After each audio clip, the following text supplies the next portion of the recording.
सिद्धेश्वर नाथ धाम मंदिर हादसे के बाद जहानाबाद पहुंचे। केंद्रीय मंत्री जीतन राम मांझी ने अपने पार्टी नेताओं और अधिकारियों से बात की। मखदूमपुर मंदिर स्थित सर्किट हाउस में उन्होंने घटना के बारे में बताया कि भगदड़ हुई है, जिसमें कहीं न कहीं प्रशासन की कमी जरूर है। जीतन मांझी ने कहा कि पहले जितने श्रद्धालु आते थे उससे 9 गुनी संख्या बढ़ गई है।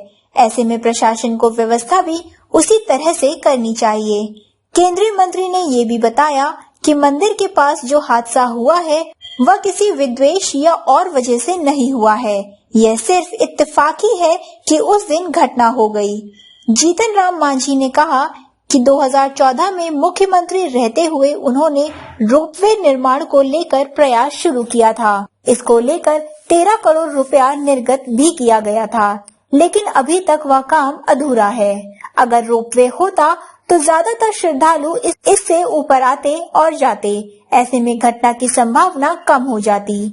मांझी ने कहा कि अब रोपवे की लागत 21 करोड़ रुपए है और काम चल रहा है, लेकिन प्रशासन और सरकार को ध्यान यह देना चाहिए कि यह इतना जल्दी संभव हो पूरा हो जाए। जीतन राम मांझी ने मंदिर और आसपास की सुविधा को लेकर पर्यटन सचिव और मुख्य सचिव के साथ ही डीएम और एसपी से भी फोन पर बातचीत की।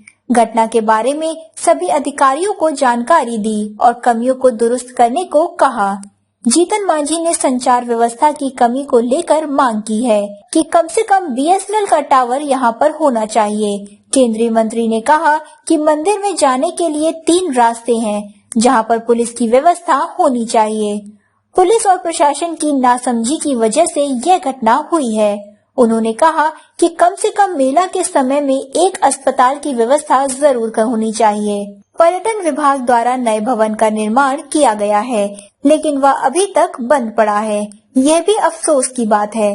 आने वाले समय में मंदिर में और भी ज्यादा भीड़ होगी। ऐसे में इन चीजों को देखते हुए यहाँ व्यवस्था भी सुदृढ़ करनी होगी।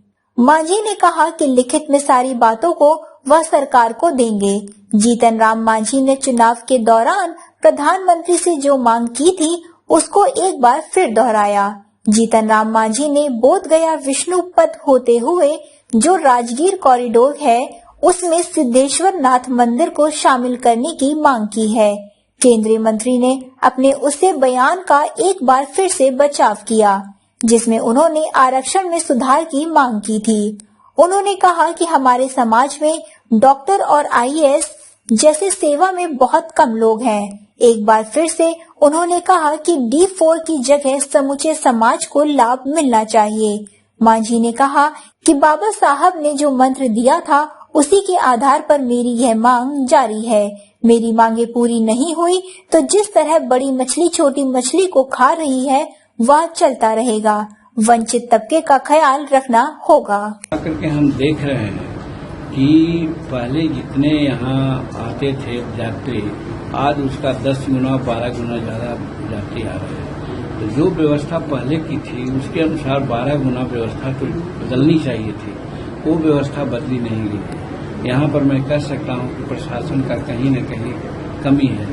अगर मान लीजिए कि यहाँ 80,000 डेली आ रहे हैं, 50,000 डेली आ रहे हैं, तो 10,000 आ रहे थे तो व्यवस्था किए हुए थे, और 50,000 आएगा तो व्यवस्था आपको ढंग से करना चाहिए, वो नहीं हुआ, जिसके चलते ये घटनाएं घट रही है। और जहाँ ऊपर में जो घटना घटी है वो कोई विद्वेष और कोई शरारती में नहीं हुई है, उसको इत्तेफाक कहा जाए कि एक